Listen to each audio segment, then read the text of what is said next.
Hello, everybody, and welcome back to Suddenly Single with Shira Raymond.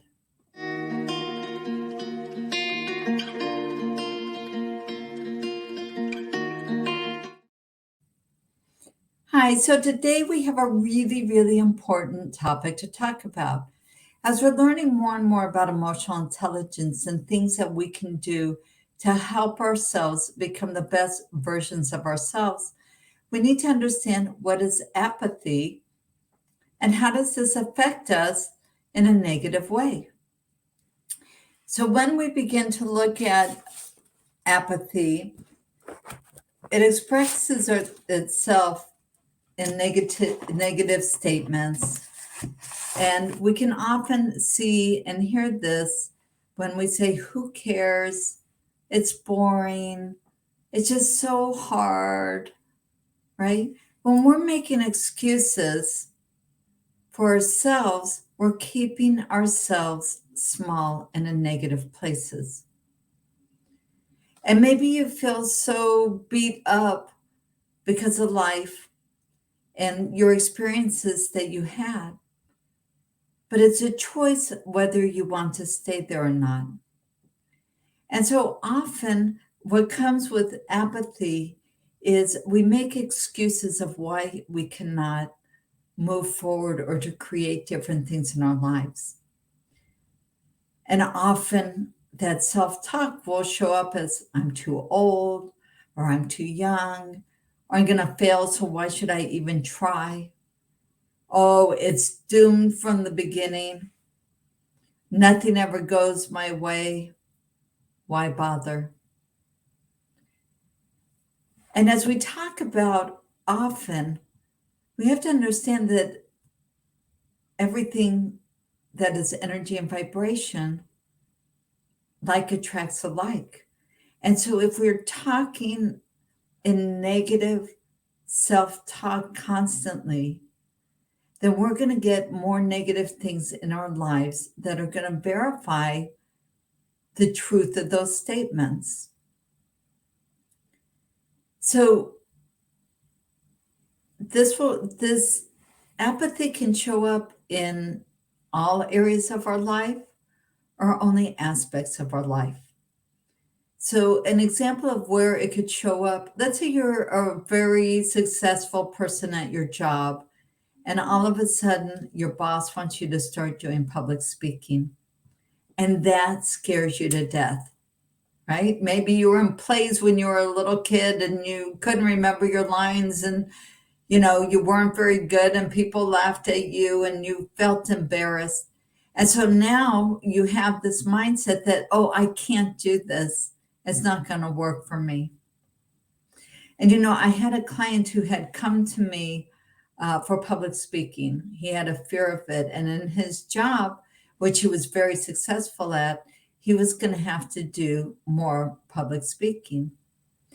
And I realized from that very first session when he filled out my intake form that based on some of the questions on there, he had thyroid issues and some other um, physical ailments, let's say.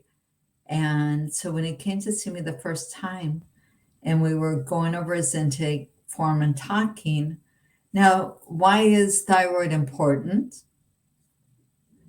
And why am I putting the connection to public speaking? Because the thyroid is our throat, which is our communication. And oftentimes, when somebody was molested or had physical abuse or emotional abuse when they were younger, it affects their ability to speak up because they don't think anyone's going to believe them. And so often there's a connection between the lack of communication and thyroid issues. And this is what I talk about all the time, that we create disease in our body by not dealing with our emotions properly. And so when I said to this gentleman, were you molested as a child? He looked at me And he said, I have never admitted this to anybody in my life. And yes, I was as a kid. And then he went on to tell me the experience and who the perpetrator was. So I knew with working with him, the very first thing we needed to do was go back and heal that event. And he was one of those great clients that did everything that you told them to do, all the homework and everything else. And that very first session, I did a series of scripts with him called Emotional Divorce that allowed him to finally tell the perpetrator what he was angry at and frustrated at, and a whole host of emotions. And then I could empathize with him as if I was the perpetrator and apologize for not understanding what I was doing and the effects that it was having on him. And then I put him in a protective bubble that only positive energy could come through. And the next week he came back to me and he was like, oh my gosh, my relationship with my wife, my physical relationship is so much better now. And I only saw this gentleman 5 times, but the transformation in those 5 sessions were life-changing. Because after, I think, the 3rd session, he came back and he's like, oh my gosh, I had to give this presentation at work. And you know what? It went really well. And I wasn't afraid to get up there and speak anymore. And I just thought that was so huge. I never did find out. I was curious whether his thyroid issues got better, which I wouldn't be surprised because oftentimes these things go hand in hand. So when we're showing apathy and feeling like we can't accomplish certain things, it will often show up as resistance, right? Maybe we're too overwhelmed or too depressed, or maybe we're thinking, what is the point? I'm not going to accomplish it anyway, so why should I even try? But when we understand that most of the time, these are this emotion is really just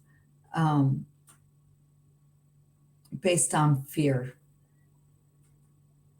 right? We're afraid to put ourselves out there of what might happen. Now, I don't believe failure is a negative thing. Failure is only a negative thing when we fail to learn the lesson of what that experience taught us. But if we learn the lessons from it, then it was a learning tool. And that's something that you can build upon. You know, Thomas Edison, they say it took him 1,000 tries before he finally invented the light bulb. I mean, that's huge, 1,000 times. And never once did he get discouraged. And when he finally accomplished it, he said, you know what? I did not fail 999 times. He said, I learned 999 ways that it didn't work. But for most of us, when something doesn't work, we give up after trying 1 or 2 times. And we don't keep going after the things that we truly desire. So one of the things that we can do to help improve our odds of success in certain areas of our life, whether it be public speaking, like with this gentleman, he sought a professional. I'm also a clinical hypnotherapist. So, you know, with hypnotherapy, we were able to get to the root of the issue and help him to resolve it very, very quickly. That's one way. Maybe take a class, right? What can you do to improve your skills so you have more confidence in your ability to do things? Who says you have to stop learning once you get out of college? I love learning new things, and I'm constantly looking for new and different ways to do things to help me grow and stretch my ability to be the best version of myself I can be. But we also need to learn to have inner compassion for ourselves as we go through this process and understand that, you know, we're, we're keep holding on to those old stories of how we viewed ourselves or how other people viewed ourselves and allowed that to become the truth. And so now I want you to start to question those realities and change the I can'ts. And if you're saying I won't, you need to look at that also. Because I won't is saying that maybe there's fear in that also, that I won't accomplish what I'm trying to put forth. And so I don't even want to start it. So we need to get out of this fearful state of I'm afraid I might fail, I feel ashamed, whatever it is. And we need to start to trust those feelings and bring up courage that, you know what? It's okay if I fail. And like I said, failure, I really don't like that word because it has such a negative connotation to it. But what if I'm going to try it and see what the outcome is? And if it doesn't work, then I'm going to tweak it and see what I can do differently the next time to have a better outcome. And if you need to do that again and again and again, you just keep trying. And as long as you keep trying different things and tweaking it a little bit, it is never a failure. And you can feel success because then you say, okay, this didn't work, but I understand what I could do differently. And now it's a learning tool. Okay. So I want to encourage you to choose not to stay small anymore, to grow to be the best version of yourself you can be. Accept the responsibility of what has allowed you to feel diminished. I mean, if people always said you were stupid, question it. Who said you're stupid? Maybe you're not good at math, but you're really creative. Or maybe you have such a great analytical mind. You know, I struggled with reading all through school. Now, thank God I love reading. But when I was going through grade school, you know, the school model teaches for one type of student, and not everybody learns that way. So there really needs to be a revamping of it, but that's for somebody else to take on, not for me. And they pulled me out for to get extra support with reading all through, I think, even high school. And so I delayed going to college because school was such a struggle for me. And so when I decided to go back to college in my 30s, somebody said, you know, why don't you get tested for a learning disability? There's so much more knowledge out there now on this topic. And so that's what I did. And what I found out was the way that I process language is very, very difficult for me. And my language arts skills were like in the 5 percentile. But when it came to mechanical reasoning, I'm in the 95th percentile. So, you know, you can give, I remember when we first lived here in Israel and everything, like we don't have closets like in America. Everything has to be built. They're not built into the room. And so when you move, you got to take all these things apart and put them back together. And my ex-husband would be like looking at these bazillion pieces on the floor and totally overwhelmed. Now he could build them, no problem. He just had a difficult time figuring out what order the pieces went in. Now, he happened to be very gifted in language arts and spoke multiple languages and was an English teacher. And so that was his strong point. We were like complete opposites that way. And so I would look at all these pieces that were laying on the floor and I would say to him, okay, that's the left, that's the right, that's the middle, that's the top, that's the bottom. These are the shelves. And then he could put it together. But he couldn't look at the pieces and visualize the order that they went in. Now, every time I wrote an article, I needed him to edit it for me. And so, because that was his strength. But knowing where your strengths and your weaknesses are is great because there's always somebody there who can help you to become the best version of yourself. And you don't have to know it all, and you don't have to be able to accomplish it all. I mean, Sir Richard Branson dropped out of high school. He has dyslexia. That did not stop him from creating the Virgin Empire. Virgin Records, Virgin Mobile, Virgin Airlines, Virgin everything.